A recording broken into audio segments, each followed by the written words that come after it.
Olá pessoal, tudo bem? Aqui é o Marcos da MD Estúdio Produtora em mais um episódio do podcast 360 MD e convidados. Hoje nós temos uma razão muito especial de estar aqui, porque nós estamos com dois convidados muito especiais. São servidores técnicos do Campo UFC de Russas e daqui a pouquinho, logo após a vinheta, eu vou ter o prazer de apresentá-los para vocês, ok? Então aguarde aí que após a vinheta nós estamos de volta.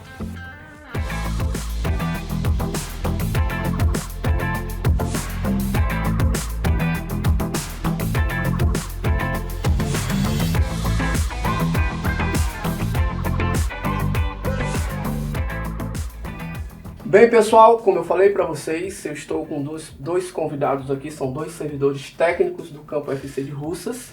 Estão por uma razão muito especial, vou apresentá-los para vocês, a Michele Guerra, e eu estou aqui com o Bergson Henrique, ok? Bergson e Michele. Primeiras damas, nós vamos deixar que a Michele aí faça as honras da casa, se apresente, e em seguida você, cada um fala aí o seu breve currículo, a sua função e ao que vieram, e aí nós vamos poder nos alongar, nos aprofundar nesse assunto que hoje é muito importante, viu pessoal? Fique atento, se liga porque tem muita coisa boa pra gente ouvir aqui agora. Pois não, Michele? Boa noite, eu queria primeiro agradecer ao Marcos por nos conceder esse espaço, também no podcast 360 MD. Meu nome é Michele, como você já apresentou. Sou servidora técnica administrativa em educação e meu cargo é psicóloga. Quero agradecer também quem está por trás da câmera, porque de certa forma tem muita coincidência com o nosso trabalho. Muitas vezes, quando se lembram da universidade, se lembram apenas dos professores, dos estudantes. Sim. Então também quero, agradecer pelas boas-vindas da Nayane, que nos recebeu aqui hoje. Obrigado, ótimo. Meu amigo, agora é sua vez, né? Olá, Marcos e todos os telespectadores e ouvintes do podcast 360 MD. Eu sou o Bergson Henrique, sou servidor público, sou TAI, técnico administrativo em educação do campus Russas também. Sou servidor público federal desde 2013. Perfeito. E aqui em Russas eu vim em 2015. Antes eu passei 2 anos na UFPB, João Pessoa, Federal da Paraíba. E atualmente eu sou lotado na coordenadoria de extensão, na coordenação de extensão. Sim. E sou o único servidor lá do setor por enquanto, até o momento, certo? Então, de forma geral, essa é a minha apresentação. A sua apresentação. Gente, como a gente sempre fala aqui, a gente sempre pontua no nosso podcast, em que é um espaço criado justamente para poder ter como convidados pessoas desse calibre, desse quilate, para que cada um possa expressar aí as suas ações, as suas vontades, a forma de pensar, e é muito importante a gente criar um espaço para que as pessoas possam se sentir à vontade. Michele, me fala um pouco da ação que vocês estão desenvolvendo, que está sendo feita, me fale um pouco mais de como tudo isso começou, como é que está esse processo, para que a nossa audiência, os espectadores que estão nos vendo agora, porque vão poder estar aí no Spotify, nos melhores tocadores de podcast, ouvindo esse nosso assunto, que é muito importante, é de muita valia, e também vendo pelo YouTube e aí as redes sociais vão estar disponíveis para vocês, né, poderem falar aí as pretensões, o que vocês têm de movimento para que o público possa entender um pouco mais. Tá certo. O Bergson vai complementando, né, Bergson, o que precisar, mas assim, Perfeito. Primeiro eu queria explicar para a audiência, para todos, o que são os TAIs, né, os técnicos administrativos em educação. Ainda que nós tenhamos cargos diferentes, por exemplo, eu e o Bergson temos cargos diferentes, Sim. mas eles são formados por várias categorias profissionais, que vai de psicólogo, nutricionista, engenheiro, técnico de laboratório, assistente em administração, médico, enfim, uma infinidade de cargos. Mas todos nós estamos sob o guarda-chuva do que a gente chama de TAI, que é a sigla de Técnico Administrativo em Educação. Perfeito. São servidores públicos federais que trabalham em instituições de ensino superior, mas também em outras instituições de ensino básico, técnico e tecnológico do governo federal. Perfeito. Por exemplo, os institutos federais, né? Que aqui nós temos o IFCE, aqui no nosso estado. E a gente é uma das categorias, dos 4 pilares que a gente costuma dizer que formam a universidade. O principal, talvez, sejam os alunos, depois os professores, nós, os técnicos administrativos em educação, Perfeito. e também os servidores terceirizados, que outrora, inclusive, muitos deles tinham cargos semelhantes a cargos que hoje em dia estão extintos, mas também que já foram cargos de técnicos administrativos em educação, que são servidores terceirizados que fazem serviços de zeladoria, de portaria, de motorista. Hoje em dia eles são terceirizados, mas outrora já foram servidores como a gente, servidores concursados, que têm uma carreira no serviço público, federal, no caso. Sim. E ainda, na realidade, ainda existe alguns deles que têm sim, mas são a maioria deles que são os antigos cargos A e B, que são cargos de nível fundamental, que exigem menos nível de escolaridade, digamos dessa forma. Eles ainda estão sim na nossa carreira, mas a maioria deles são aposentados, são inativos. Alguns ainda assim estão na nossa universidade, mas já são bem menos do que foram em outro momento. Quer falar uma coisa, Débora? Sim, não, só destacar, como a Michelle falou, tem essa gama de profissionais dentro do que a gente chama de TAI. E também essa carreira TAI é uma carreira, como dada esse número grande de profissionais, é uma carreira complexa e antiga, que ao longo dos anos ela vem se transformando, né? Perfeito. E também gostaria de destacar que, por exemplo, o meu cargo é nível médio, assistente de administração, só que eu possuo mestrado. Então, gostaria de ressaltar a qualificação dos servidores que entram na carreira do TAI, por exemplo, entendeu? Dificilmente você vai ter alguém que entra como TAI, por exemplo, nível médio e não tem algo superior, tipo uma graduação, uma especialização. Muitos têm até doutorado, mestrado então nem se fala. Perfeito. Então, gostaria de ressaltar a qualidade dos profissionais que compõem a categoria TAI. Claro, isso é muito importante. Vamos assim, para o público que está nos assistindo agora, nesse exato momento, vamos traduzir o TAI para deixar bem claro para quem nunca ouviu falar, para quem não sabe o que é, para o leigo, porque aqui eu sempre brinco com o pessoal e digo, rapaz, aqui eu faço o papel de leigo. Eu vou começar a perguntar coisas para que a gente possa facilitar a compreensão do povo lá fora.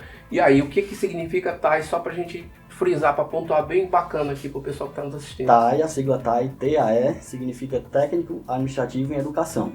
É uma carreira na qual você ingressa através do concurso público. Que legal. Então tem concursos públicos, hoje em dia, só de nível C, D e E. Perfeito. Que é fundamental no nível C, né?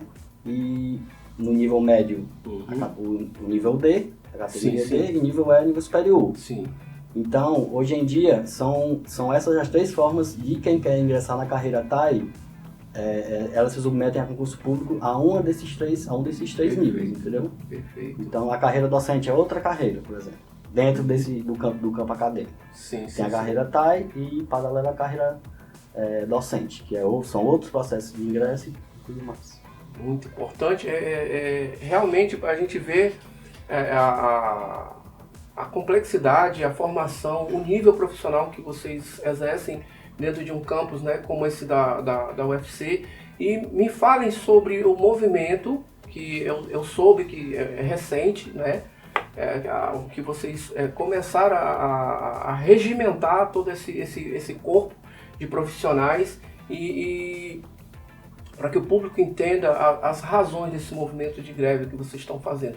Eu vou ser bem específico para a gente entrar logo dentro do assunto, porque é de suma importância para que as pessoas passem também a apoiar de alguma forma, a entender como se deu todo esse processo. Tá, como o Bergson já falou, a carreira TAI ela é composta por muitos cargos e com uma complexidade bastante grande. São 5 níveis, acho que já ficou claro, que é o A, B, C, D e E. A maioria dos cargos são nesses níveis, hoje em dia, nos níveis D e E.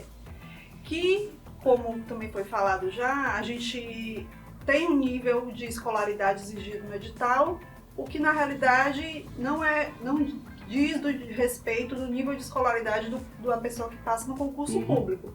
Como ele falou, a pessoa faz um concurso para nível médio, mas já tem mestrado algumas vezes, doutorado, enfim. Bem, nós somos a maior carreira do Executivo Federal. Isso significa o quê? São mais ou menos 220 mil servidores entre ativos e inativos. Sim, sim. No entanto, por outro lado, a gente é a carreira mais desvalorizada, em termos mesmo de vencimento. A gente recebe bastante vamos dizer, há uma disparidade muito grande, há uma desigualdade muito grande no serviço público.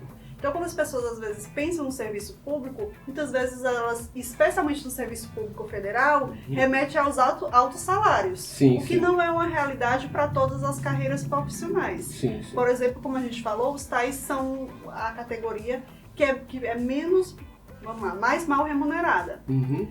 Acontece que a gente também, como falou, tem muitos cargos que foram extintos, do A, B, C. E a nossa carreira, o nosso plano de cargos e carreiras já está bastante defasado, ele já tem quase 20 anos, 19 anos mais ou menos. Então ele já não contempla mais a realidade do serviço público, né, no Executivo Federal, dos TAIs, como contemplava em outro momento. Nossa. Além disso, a gente tem percebido, como a gente falou, a gente é a maior carreira do Executivo Federal e a mais mal remunerada. E essa mal remuneração, ela já vem se estende já há alguns anos. A gente teve, nesse período, vou pegar uma colinha aqui, Tranquilo. por exemplo, de 2012 a 2015, a gente teve o nosso salário sem nenhum reajuste. Nenhum. Nem mesmo para repor a inflação. Vamos fazer algum tipo de correção, não aconteceu. Nada. Durante de 2012 a 2015. Durante 2016, teve um pequeno acréscimo de pouco mais de R$100. Ou seja, não deu conta da inflação. É ínfimo, praticamente inexistente Foi uma num correção ano. dessa. E Isso aí, na realidade nível médio, né? isso. Eu tô falando do cargo de nível D. Uhum. E aí, de 2018 até 2023, na verdade, pouco antes, né? A gente também ficou com o salário congelado. A gente teve uma pequena, sim, no ano passado, né? Um pequeno acréscimo, mas assim, é uma realidade que vem corroendo o nosso salário já há muito tempo. Some-se a isso, como a gente falou, a reestruturação da nossa carreira, que já está bastante defasado, nosso plano de cargos e carreiras. A própria questão mesmo do reajuste salarial sendo corroído pela inflação, porque não vem tendo nenhum reajuste da inflação desse período que eu já citei. Também temos as questões, por exemplo, das disparidades dos benefícios e auxílios no serviço público. Eu vou te dar um exemplo. Um servidor público do TSE, por exemplo, do Tribunal Superior Eleitoral, estou dizendo de diferentes poderes, né? Eu trouxe o Executivo. Perfeito. E agora estou trazendo o Judiciário. Ele ganha, em média, um auxílio alimentação de R$ 1.400. A gente, recentemente, isso no ano passado, recebíamos até ano passado R$ 458.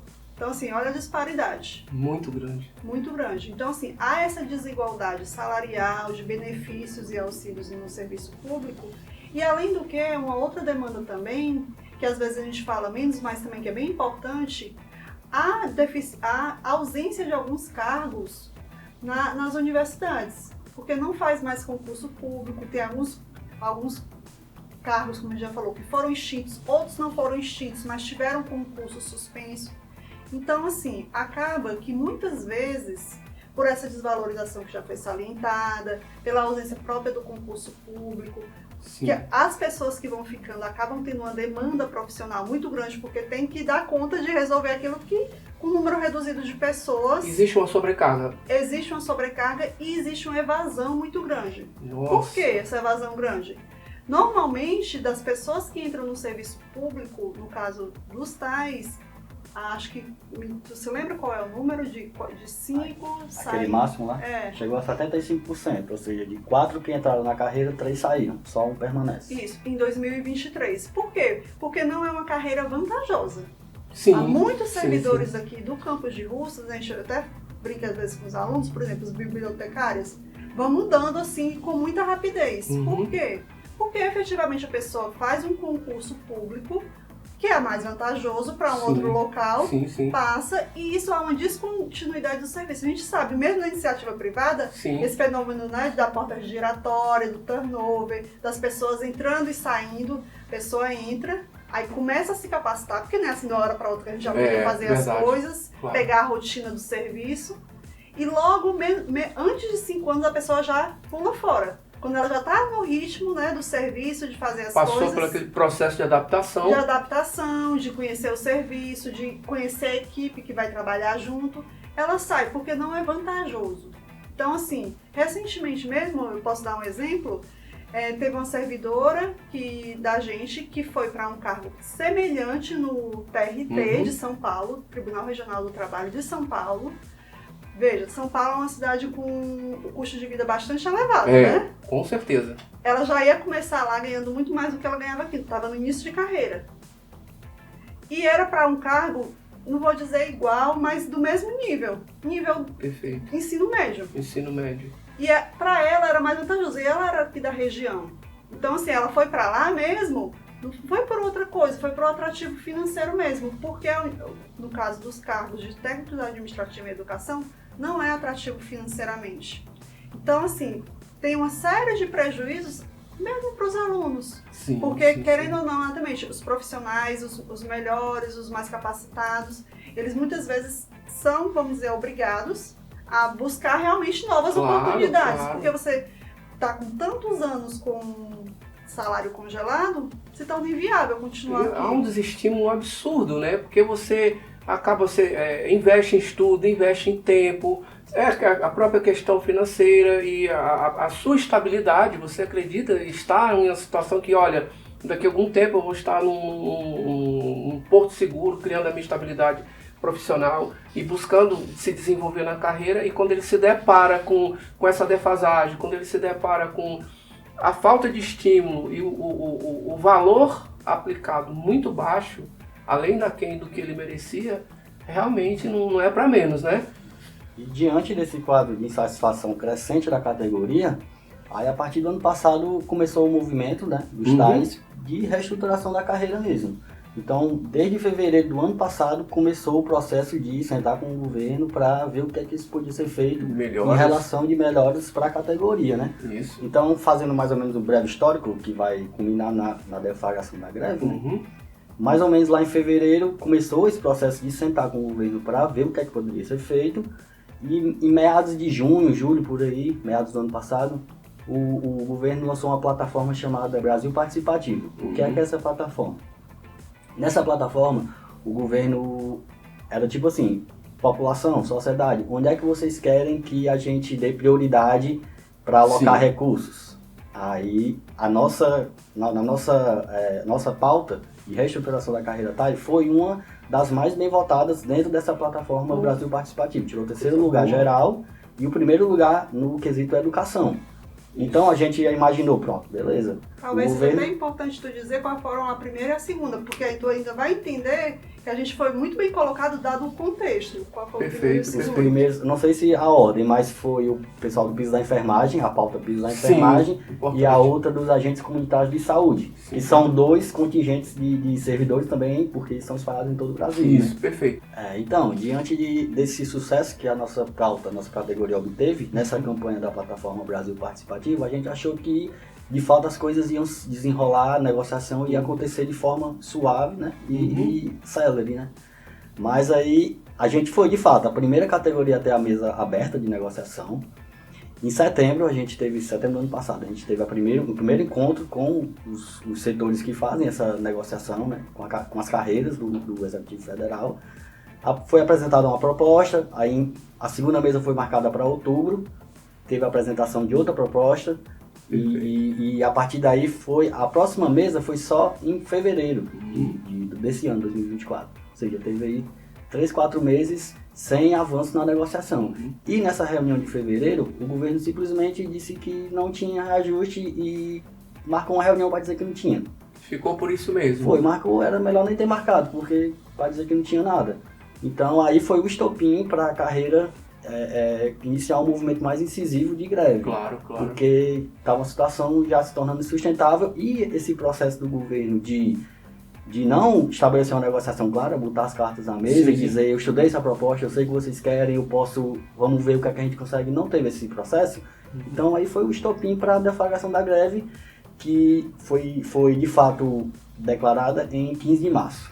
Então a gente está aí com chegando a um mês, pouco menos de um mês. O movimento está com um mês. Eu acho assim de suma importância porque são coisas fundamentais na formação do ser humano. E eu acho que todo profissional, uma das coisas que a gente bate muito aqui na tecla no podcast 360 MD, é que principalmente os professores e vocês aí como técnicos, e uma categoria de suma importância, eu acho que é fundamental que as pessoas revejam todo esse processo para que a coisa ande, para que a coisa evolua. E eu acho que, tirando aí, vamos lá, a questão política, mas eu acho que é mais do que necessário voltar aí aos olhos para a causa de vocês, que é fundamental, e que possa se agilizar o mais rápido possível para que isso se resolva, para que todo mundo consiga alcançar os seus objetivos que almeja, porque eu acho que é primordial, né, dentro de uma negociação, as pessoas entenderem o real motivo,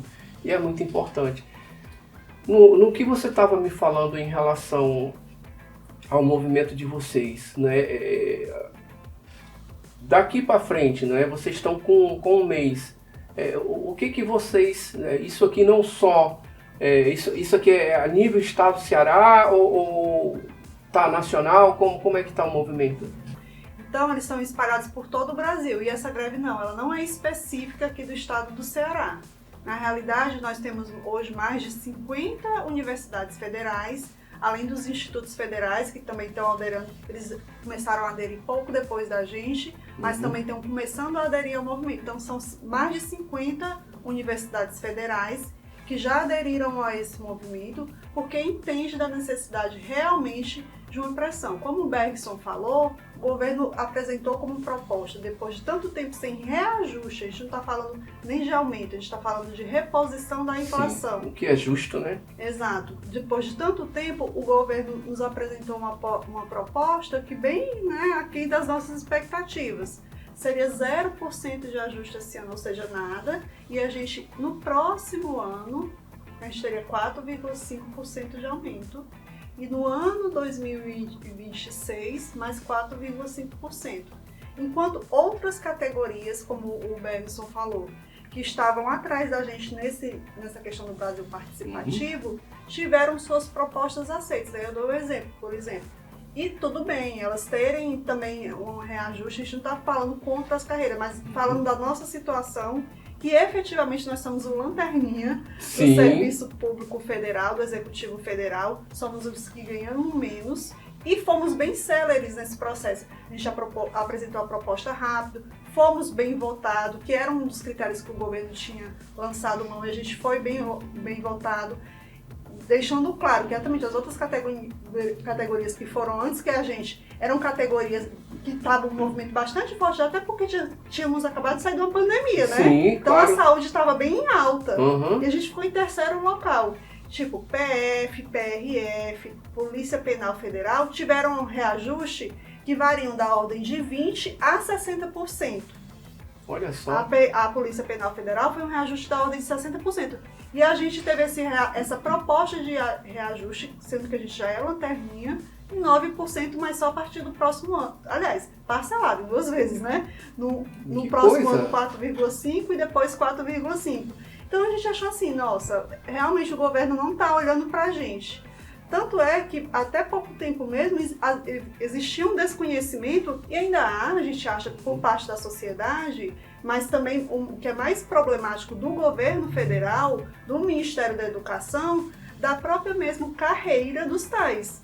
O significado sequer dessa sigla, quem são esses profissionais, onde eles atuam. Então, de certa forma, a greve também tem servido para dar visibilidade. Claro. Ok, os professores, eles executam as atividades fins da universidade, dos colégios, mas a gente sabe que um professor, para chegar lá, tem todo um staff, tem todo um por trás, tem todo um grupo de pessoas que possibilita que aquele serviço funcione. Claro. É o que a gente, de certa forma, fala assim, é como num teatro. Tudo bem, os atores é que estão lá, que brilham, é o que a plateia vê. Isso. Mas por trás existe todo cinegrafistas, roteiristas, escritores. Então, a gente é esse pessoal que faz a universidade funcionar e que às vezes está por trás das câmeras. É um backstage que está lá dando toda a sustentabilidade para que as coisas se desenvolvam de forma plena e satisfatória, né? Isso, tanto é assim que muitos dos nossos serviços, eles são considerados essenciais, então a gente não pode parar, pela questão da lei de greve, que até é bom deixar claro. Sim. Greve não é específico dos servidores federais ou servidores públicos. Por que a gente fala isso? Porque a gente sequer tem uma legislação a respeito de greve no serviço público. A gente se pauta pela legislação da iniciativa privada. Claro. Porque o Congresso Nacional não fez uma legislação específica para o serviço público. Nossa, que absurdo. E a gente se pauta assim, e parte dos nossos serviços são considerados essenciais, ou seja, aqueles que não podem parar 100%. Eu, por exemplo, faço parte desses serviços que são considerados essenciais. Então, no mínimo, eu tenho que manter uma rotina de trabalho de 30%. Dependendo de qual a função, eu posso falar, por exemplo, bolsas de pagamento para os alunos, auxílios. Esses têm que continuar funcionando 100%. Então, daí a gente tira um pouco da importância do nosso serviço. Não pode parar total. Por exemplo, o pessoal que trabalha na perícia médica, médicos, odontologistas, também não podem parar total. E são servidores técnicos administrativos em educação. Perfeito. Então, isso, de certa forma, mostra para a sociedade a nossa importância dentro da universidade, ainda que nós não somos os atores principais, não somos aqueles que vamos brilhar, mas sem os quais também a universidade não funciona. É de suma importância, né? Porque eu acho que tem que ver como um todo, né?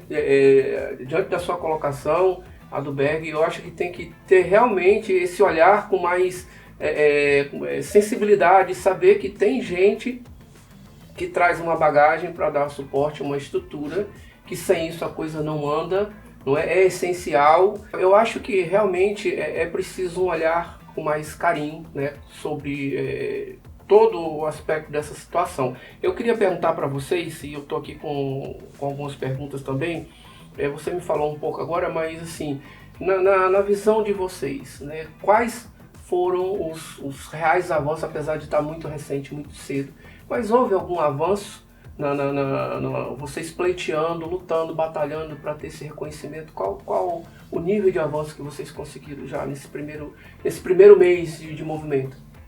Pronto, primeiro eu acho que assim, um avanço bastante significativo é a própria assim, demonstração que a categoria existe. Né? Antes era uma categoria efetivamente. A gente pode até dar um exemplo que a gente falou hoje num um grande veículo de comunicação nacional, que ele foi falar a respeito dessa questão da greve dos servidores federais da educação e não perceberam que eles cometeram um erro. Eles falaram dos professores, quando na realidade é uma greve dos técnicos administrativos da educação. Nossa.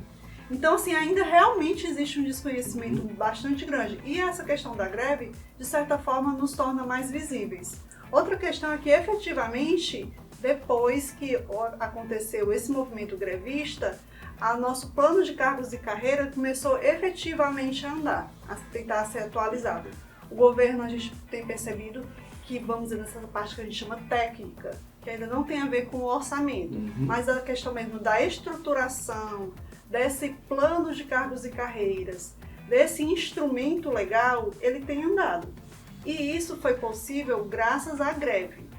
Além do que, a gente está já também com alguns avanços que talvez vá se implementar, a questão dos benefícios, que eu falei que tem, por exemplo, uma disparidade muito grande entre os diferentes poderes. O pessoal do TSE ganha mais de quase R$ 1.400, enquanto a gente ganha atualmente, depois de um pequeno aumento que se deu ano passado, R$ 658. Também vai ter provavelmente o governo, nesse primeiro momento de bloco de negociações, vai liberar um aumento que se torne um pouco mais compatível, por exemplo, com as outras esferas do poder. Então foram alguns avanços que a gente tem percebido nesse momento. E também temos tido um apoio que, claro, a gente sabe que esse apoio, ele se dá com um pouco, vamos dizer, com a reticência, com o pé atrás, mas da própria categoria estudantil. Eu digo reticência com o pé atrás, por quê? Porque efetivamente eles são impactados, né, por uma greve, mas ao mesmo tempo eles têm percebido, como a gente salienta, por exemplo, que há uma alta rotatividade dos servidores, o que dá descontinuidade do serviço, a evasão dos servidores, há um número aquém de servidores do que era para ter. Quando a gente também salienta, por exemplo, que a gente permanecer da forma como está vai fazer com que esse problema perdure. Então eles acabam também assim percebendo que talvez essa greve sim seja algo que, mais do que valorizar o servidor, é uma valorização da educação. A educação é um serviço. E se valoriza um serviço, valorizando os profissionais que fazem esse serviço. E, de certa forma, também até mesmo uma questão de saúde. Se a gente, como eu estava falando, essa questão de ter muitos trabalhadores a menos do que deveria se ter, a gente é uma das categorias que mais adoece. Por exemplo, a gente tem a questão mesmo das faltas, do absenteísmo, porque os servidores com alta demanda de trabalho, com muitas atividades por fazer, muitas vezes têm afastamentos de porque saúde. muitos, se comparados, por exemplo, a outras categorias. A gente pode pensar assim, será que tudo isso não anda em conjunto, não? Existe um reflexo sobre todo esse... E aí tu imagina assim, um local que já tem poucos servidores, um servidor se ausenta por problemas de saúde, fica com menos servidor. E como é que vai ficar esse servidor que vai ter que cobrir o trabalho daquele outro?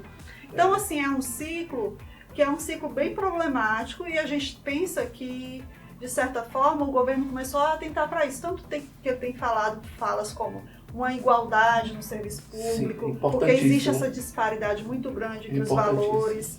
Eu acho que é isso. Tem alguma coisa mais para falar? Eu queria destacar, em relação aos avanços verificados da greve, eu queria destacar a unidade que a nossa categoria demonstrou em busca por melhorias da nossa categoria. E o que demonstra que a greve, como instrumento de manifestação, ainda, de fato, ela se mostra eficaz, né? Claro. Portanto, as categorias que se sentem prejudicadas, que se estão sentindo na pele as perdas salariais, as defasagens e a carga de trabalho, elas devem instrumentalizar a greve como, de fato, uma opção viável e eficaz na negociação, né? E pegando esse gancho também da questão da evasão, por exemplo, falando da minha realidade de setor lá na coordenação de extensão. Como eu falei anteriormente, eu sou o único servidor lá da extensão. Quando eu cheguei, tinha outro servidor. Sim. Éramos dois. E pouco tempo depois que eu cheguei no setor, ele saiu para ir para o Tribunal de Justiça. Ou seja, cai naquela estatística de evasão. De evasão.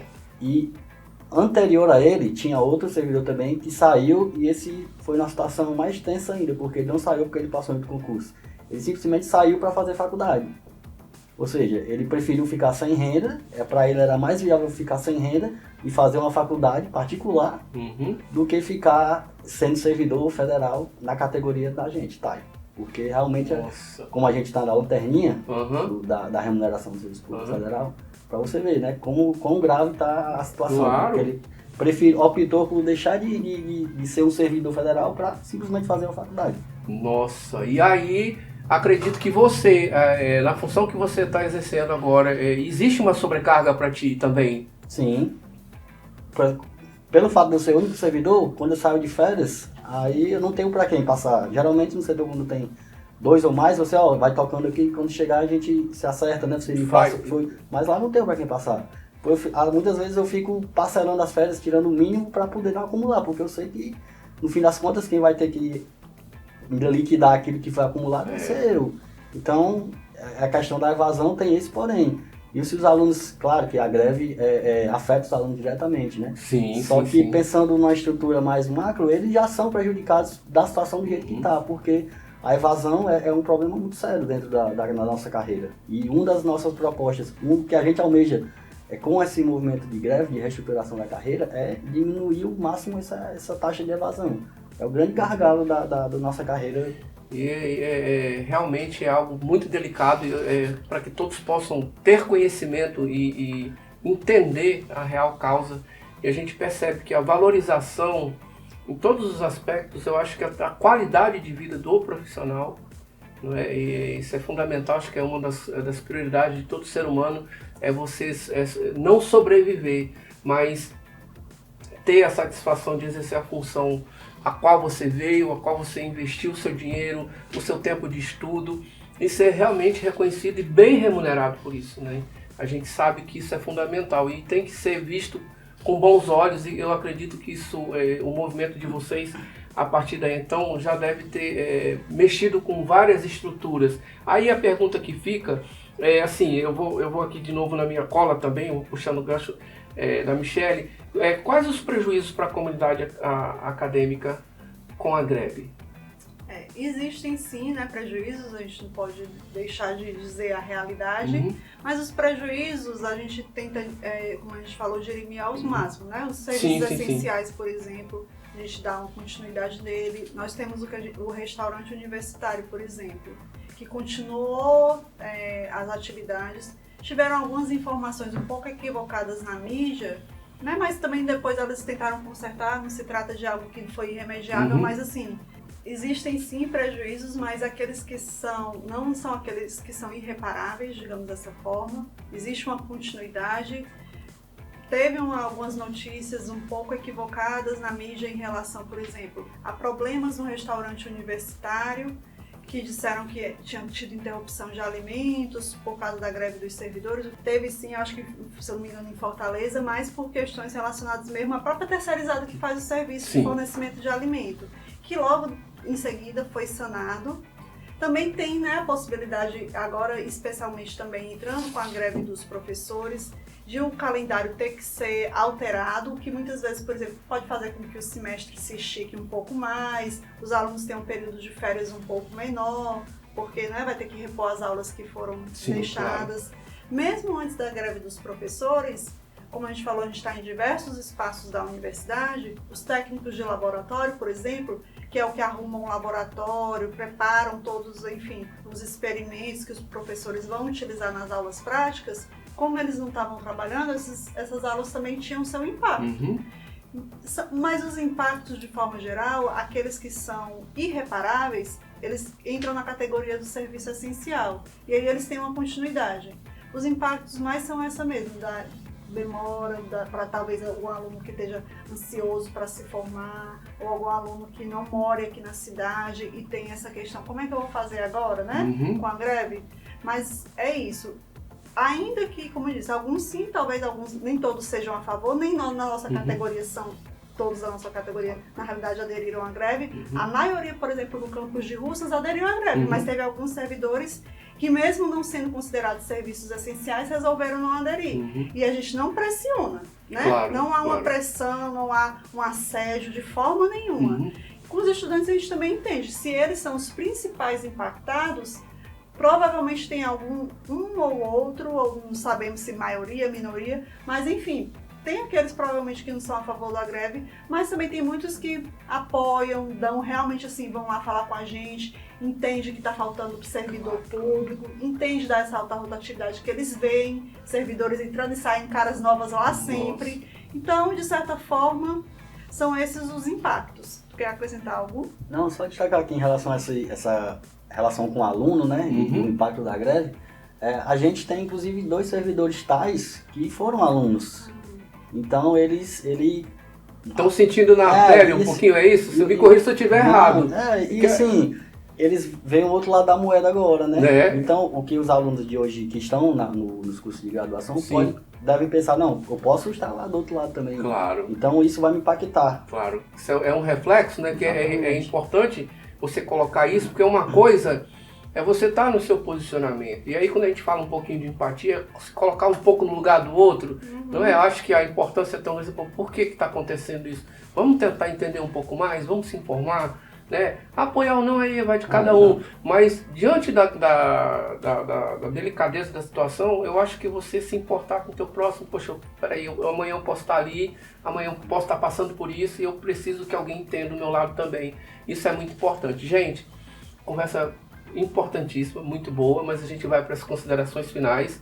Eu fiquei muito feliz e muito honrado por vocês estarem aqui e esse espaço está aberto, tá? Não precisa ser só essa vez não, mas se tiver outros profissionais, se vocês quiserem utilizar o espaço para dar aí a mensagem de vocês, fiquem à vontade, tá certo? Eu já estou me comprometendo com vocês que não precisa ser só uma primeira vez. A gente precisa, o espaço ele é criado justamente para isso, para que as pessoas entendam um pouco mais de tudo que está acontecendo nesse universo, porque a gente sabe que tem mídia para todos os gostos, de todas as formas, mas quando se trata de informação de qualidade, conteúdo de valor agregado, e de vocês é de suma importância, o espaço está aqui. Eu vou fazer uma última pergunta para vocês em seguida entrarem nas considerações finais, tá certo? E é isso que a gente tem como uma premissa para a gente desenvolver esse trabalho. E assim, gente, quais as perspectivas, né, para o pós-greve? O que se passa na mente de vocês, com o grupo? Como é que está isso aí? Primeiramente, a gente quer que a greve acabe o quanto antes, né? Desde que nossas demandas sejam atendidas no que for possível, né? E também que a gente possa fazer a classe trabalhadora entender que a unidade ainda é uma ferramenta importante. Porque a gente é classe trabalhadora, a gente é servidor público federal, mas a gente é classe trabalhadora, é uma classe. Então, na nossa união, está fazendo total diferença dentro desse processo de negociação, de mobilização, frente ao nosso patrão, que é o governo. Então, seja da esfera privada, seja da esfera pública, eu acho que a perspectiva é deixar essa fagulha, porque entender que a mobilização ainda é capaz de fato mobilizar, né? Claro, importantíssimo, né? E aí? As minhas perspectivas também são muito parecidas com a do Bergson, de a gente terminar essa greve o mais rápido possível. A gente não quer estar de greve. Eu, inclusive, logo no início, eu tenho que assumir, fui um pouco contra a greve. Reticente um pouquinho? Fui um pouco reticente, mas não só eu, mas outros servidores também, né? Mas a gente viu realmente que o governo não estava dando atenção para a nossa categoria. Então a gente viu que talvez realmente fosse a saída e eu acho que tem se mostrado que foi uma boa opção, dado alguns avanços que a gente teve, alguma perspectiva de avanço. Eu espero, assim, que de certa forma a gente se faça se conhecer um pouco mais, porque não é que a gente queira ser o ator principal, mas Sim, a gente claro. está lá também e a gente sabe que também precisa-se dos coadjuvantes, que somos nós. Perfeito. E aí também essa questão realmente de, inclusive, mostrar que além dos professores altamente capacitados que a Universidade Federal tem, mostrar que nós temos técnicos também altamente capacitados. Desde aqueles que estão se comprometendo, a gente que está aqui não, né, se expondo, falando, tentando vencer inclusive uma timidez que possa ter, alguma coisa assim, mas também todos esses profissionais que, por exemplo, esse plano de cargos e carreira, como você disse, é um assunto complexo, você não tem noção como é difícil elaborar isso. E os profissionais elaboraram, especialmente aqui no Ceará teve um papel bastante, né, de destaque, a UFCA, né, que no caso é a Universidade Federal do Cariri, a UFC e a Unilab, tiveram realmente, foram uma das forças motrizes dessa greve, que é nacional. Mas assim, mostrar que de certa forma, os técnicos também são capacitados e são realmente pessoas estudiosas. Tanto é que temos uma formação muito superior do que nos é exigido, porque a gente realmente valoriza a educação, tanto dos alunos quanto a nossa própria. E a gente quer que, de certa forma, isso fique claro para todo mundo. Essa greve, sim, tem a ver com a gente, porque a gente precisa, sim, ter uma boa remuneração, a gente tem as nossas contas para pagar, temos as nossas vidas pessoais, mas que essa greve, de forma alguma, ela é restrita a gente. Ela vai ter um impacto positivo em toda a comunidade acadêmica, especialmente aos alunos, que são o nosso público-alvo. Perfeito. Michele, eu vou aproveitar que eu já vou fazer a finalização aqui do nosso podcast, pessoal. Triste porque o assunto merece um espaço de tempo maior, mas como eu já deixei aqui o convite, eles podem voltar mais vezes, porque realmente a gente tem que dar valor ao que realmente importa. Michele, você como profissional técnica, me fale de novo o seu breve currículo, depois você me fala o breve currículo. Eu quero que as pessoas entendam a razão pela qual essas duas pessoas importantíssimas estão aqui comigo no podcast 360 MD. Pronto, meu nome é Michele, né? Eu sou psicóloga, formada pela Universidade Estadual do Ceará, não sou formada pela UFC, e tenho especialização em terapia cognitivo-comportamental pela Unicristo. Estou na UFC do campus de Russas desde 2018. Perfeito. E agora, meu amigo Berg, por favor. Bergson Henrique, meu nome. Sou servidor público federal desde 2013 e vim para Russas em 2015. Passei 2 anos na UFPB, uma pessoa. E sou geógrafo de formação e tenho mestrado em Ciências Sociais e Humanas. E sou lotado atualmente na coordenação de extensão. Eu queria só falar onde eu sou lotada, porque eu também vibro pelo setor que eu sou lotada. Eu sou da assistência estudantil, um dos setores que são também bem importantes da universidade. Perfeito. Vocês olhando para aquela câmera ali de vocês querem mandar uma mensagem? Sintam-se à vontade. Então a gente quer agradecer aos ouvintes, enfim, a quem está assistindo. Esperamos que a gente tenha conseguido ser claro, de certa forma, apresentar a nossa categoria. Apesar de estar o nosso rosto aqui, a gente está tentando representar muitos colegas que estão nesse movimento junto. A gente espera que vocês entendam a gente, ainda que possam discordar de certos pontos, mas entendendo que efetivamente o que a gente está trabalhando aqui, tentando de alguma forma, é levantar a bandeira da educação, que sempre está entre os assuntos que são mais importantes da nossa sociedade. Educação, saúde e segurança. Então a gente está, de certa forma, representando um desses eixos tão importantes para a sociedade. Pronto, então pessoal, e agora a gente vai pedir para que o Berg olhe para a câmera e deixe aí a sua mensagem, Berg, para quem está ali vendo e ouvindo, assim como a Michelle deixou.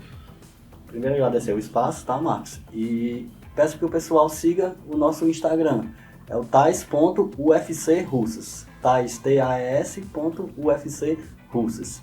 E a mensagem que eu quero deixar é: trabalhadores, se unam, porque só a luta muda a vida.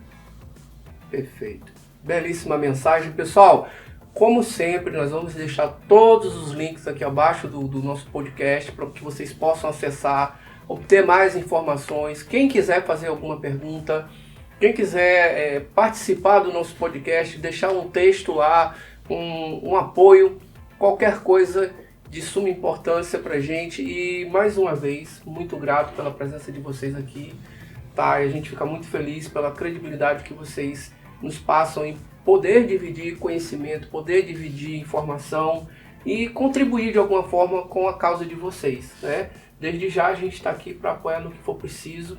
O podcast 360MD está à disposição de vocês. Assim vocês o queiram, é só marcar, o espaço fica reservado para que vocês coloquem as suas ideias, a sua causa, que eu acho que é muito importante. Então é isso, pessoal, eu vou ficando por aqui. Podcast 360MD, mais uma vez com dois convidados assim espetaculares. A gente fica muito feliz com isso, muito honrado. Um abraço, até o próximo episódio. Tchau, tchau.